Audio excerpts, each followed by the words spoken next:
Muchísimas gracias por la seguramente inmerecida invitación a participar de este 19º Encuentro Panamericano de Derecho Procesal.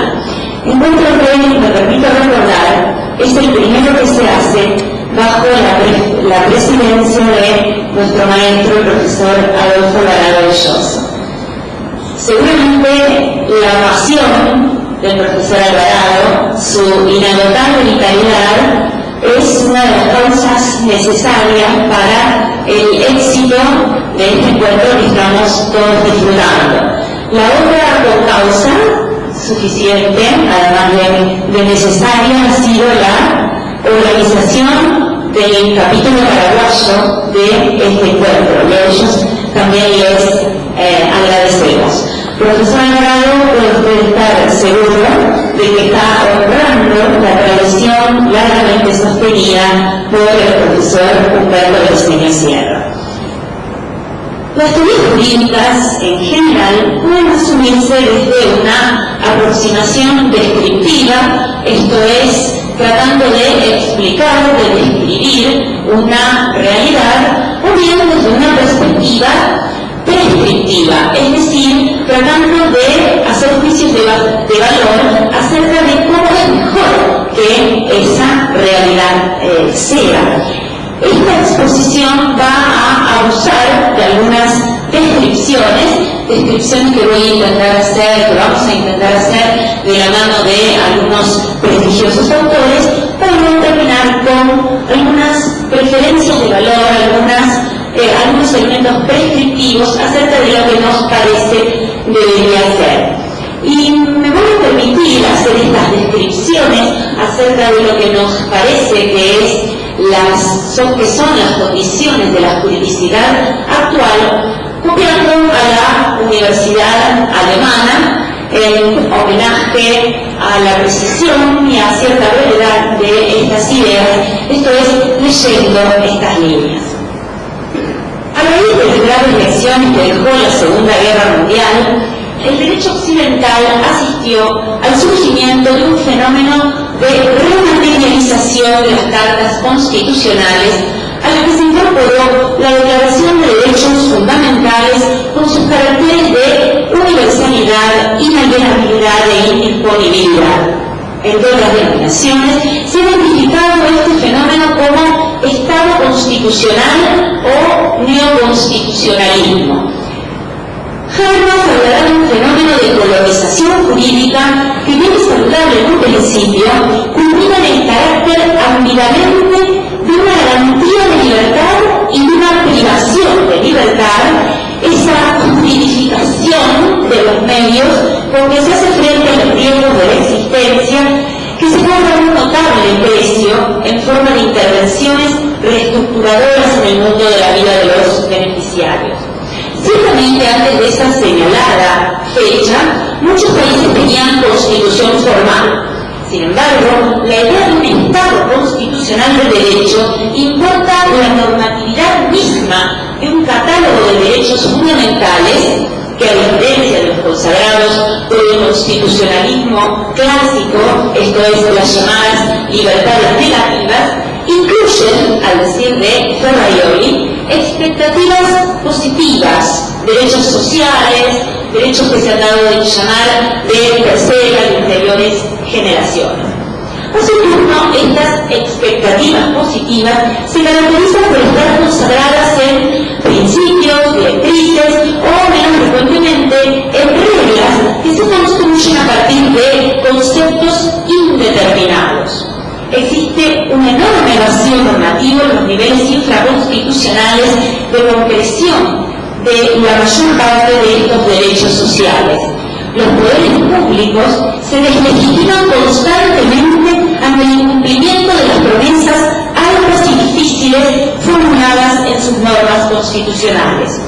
Si a esta situación se añade la denominada crisis de la legislación, con sus metas de una producción normativa inmensa, incontrolable, fragmentaria, variable, cada vez más retardada con respecto a la evolución de los hechos que se quisieran regular, se advierte el notorio incremento de las lagunas y de las antinomias del sistema.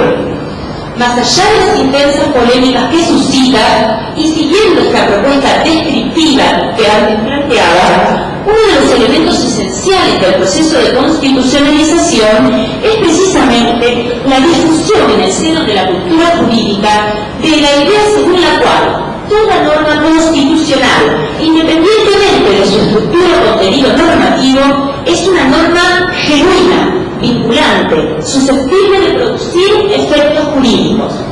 Insistimos en que más allá de las voces laudatorias o condenatorias de esta realidad, lo que aquí tomamos como dato relevante es la creciente justificación de decisiones judiciales que se basan en la premisa según la cual la Constitución no estaría garantizada en su dimensión normativa si no existiera la posibilidad de exigir la realización de todos los derechos fundamentales reconocidos en ella. Si la Constitución es norma, y además norma suprema, esto significa que todo el ordenamiento debe interpretarse de conformidad a ella. En tales condiciones, asistimos a un cambio radical en la estructura misma del derecho. Turi Cornejo, en un libro no casualmente denominado Juez y División de Poderes Hoy, constatará que la multiplicidad de nuevas situaciones y casos frente a normas cada vez más vagas e indeterminadas no hace sino acrecentar la dinámica del sistema jurídico hacia la resolución de las controversias en manos del juez, y con ello, agrego yo, el peligro de que éste haga valer sus propios criterios de lo bueno, lo justo, lo legítimo, lo conveniente, lo verdadero. En este marco jurídico, ¿cuáles son los alcances del libre non incuria? Los conflictos sometidos a la jurisdicción judicial no pueden ser resueltos de cualquier manera, sino tirando los dados, sino aplicando la norma que regula el caso. Puede que en este antiguo y sin perjuicio de otras significaciones se haya repetido la regla libre non incuria. El juez conoce el derecho. Como presunción, en tanto no debe ser probado, como principio o regla, según las denominaciones que vemos a las directrices del proceso, como principio de constitución, etc. Ahora bien, si este derecho está plagado de determinaciones normativas y es contrastado constantemente por principios constitucionales de gran abstracción y carga axiológica, que además se afirman directamente operativos, no cabe sino preguntarse ¿qué derecho es el que conoce el juez?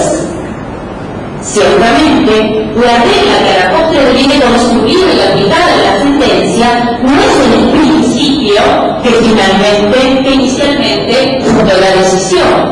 Entre las preposiciones debe ser que el Estado provea de tal medicamento al peticionante, y el principio de derecho a la salud hay no solo una distancia significativa, sino el ejercicio del arbitrio judicial que elige una entre varias opciones posibles. Elementalmente, la regla libre non incuria sufre por un lado una crisis en su definición misma. ¿De qué derecho hablamos cuando exigimos que el cuerpo conozca el derecho? Y por el otro lado, una crisis en su legitimidad, conforme a qué norma está resolviendo el juez, en qué términos está vinculado a la ley. ¿Podemos seguir considerando la interpretación como una actividad predominantemente cognoscitiva en todos los casos? Así, estas condiciones de la juridicidad actual plantean una serie de interrogantes de difícil solución. Uno de ellos, innegablemente, la vigencia de la garantía de ser juzgado por un tercero imparcial. ¿Podemos verlos aquí? Respecto de los conceptos e ideas en torno a la imparcialidad judicial. Ya largamente lo ha expuesto el profesor Alvarado, el profesor Sini y quienes luego siguieron en esta jornada. Pero recordemos sí algunas ideas en torno a la dificultad específica la que tiene la imparcialidad judicial a partir de la propia subjetividad específica del juez. La propia subjetividad específica del conocimiento judicial como un factor insuperable incertidumbre. Afirma Ferraioli, este investigador particular legalmente cualificado, que es el juez, por más que se esfuerce en ser objetivo, siempre está condicionado por las circunstancias ambientales en las que actúa, por sus sentimientos, sus inclinaciones, sus emociones, sus valores ético-políticos. De ahí que la imparcialidad no sea una representación descriptiva, sino prescriptiva, equivalente a un conjunto de cánones deontológicos, algo así como si cada mañana el juez se levantara y dijera: debo esforzarme en ser lo más imparcial posible, con conciencia de la enorme cantidad de circunstancias que pueden afectar esa mi imparcialidad. Y para ello, por supuesto, Ferraioli exige un diseño procedimental que habilite justamente el favorecimiento de esta imparcialidad, la configuración del proceso como una relación triangular entre tres, la indiferencia o desinterés personal del juez respecto de los intereses en conflicto y correlativamente entonces la más amplia recusabilidad de ellos, la igualdad de las partes, para que la imparcialidad del juez no se vea ni siquiera psicológicamente comprometida por su desequilibrio de poder. Pues bien, dijimos antes que las indeterminaciones normativas y el recurso a principios constitucionales conllevan el peligro de utilización de los criterios propios del juez.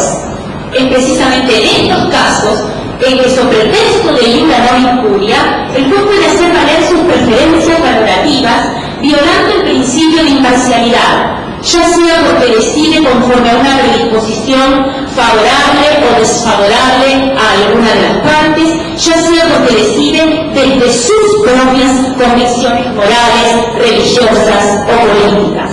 Por eso, si no se quiere caer en posturas en donde cualquier idea de certeza se estime como carente de referencia sólida y en cambio sea rebajada a puro mito, a pura ideología, que el único método sea la libérrima conciencia decisoria, el juez dueño y señor del derecho, si no se quiere nada de eso, debemos asumir una metodología que permita reconocer el razonamiento jurídico como intersubjetivo, dialógico. Precisamente quienes pretenden limitar este formidable poder traspasado a los jueces exigen una mayor justificación de sus decisiones. Y si bien, como lo advierten varios teóricos, entre ellos de Garañón, existen diversas propuestas acerca de los parámetros que una argumentación judicial debe observar para ser adecuada, habremos de detenernos en una perspectiva dialéctica, en el aspecto confrontativo del discurso, que es que reivindiquemos la vigencia y significación del contradictorio en el ámbito del derecho procesal. Justamente el punto al contradictorio, esta garantía se encuentra en las bases mismas de la idea del proceso, entendido como ya célebremente lo caracterizaba el profesor Alvarado como método pacífico y dialéctico de debate entre dos partes contrapuestas ante un tercero imparcial. Sin embargo, su propia conceptualización, la de este contradictorio y los despliegues de su efectiva vigencia en un sistema jurídico han variado en compás de las coordenadas de espacio y tiempo. Con relación a este último, y a partir de la investigación inicial de Giuliani, la doctrina procesal indagaba acerca de las matrices histórico-culturales del contradictorio. Estos estudios muestran una evolución y una dialéctica de la caracterización del protártico al de la paz que coincide no casualmente con el contexto cultural de la época respectiva. En lo que aquí interesa, la evolución final del principio coincide con el ya mencionado surgimiento del Estado constitucional y la idea de rematerialización del derecho. Podríamos preguntarnos en qué consistirá la rematerialización del contradictorio. Los autores hablan de revalorización del principio, de la recuperación de la idea clásica del contradictorio y de su consecuente consideración como núcleo central del proceso. Para evitar nuestro caso, es posible describir este cuadro de situación. En primer lugar, ha habido claras señales de retorno al interés de los juristas por los mecanismos de formación del juicio, el ya clásico torniamo al giudizio de Carnelucci. y para ello y ante todo por el contradictorio y la colaboración de las partes en la búsqueda de la verdad. Otro paso decisivo ha sido la tarea jurisprudencial de elevar el contradictorio a garantía constitucional, incluida la de defensa en juicio en el estándar de debido proceso. Finalmente, en el cuadro de las crecientes orientaciones que tienden a la revalorización de la retórica, se advierte la cooperación de los aspectos dialécticos y justificativos del proceso. El contradictorio no constituye tanto un instrumento de lucha entre las partes, como sobre todo un instrumento operativo del juez y un momento fundamental del juicio. Sigue este autor diciendo que el proceso obedecería así a una lógica argumentativa y justificativa. El contradictorio deviene el eje de la búsqueda dialéctica, conducida por las partes. Estamos en el ámbito de una lógica de lo probable, de lo razonable y no de lo necesario e inevitable. En el otro sentido se expresa la idea, para quien durante el transcurso del siglo XX se revitaliza el carácter problemático del derecho.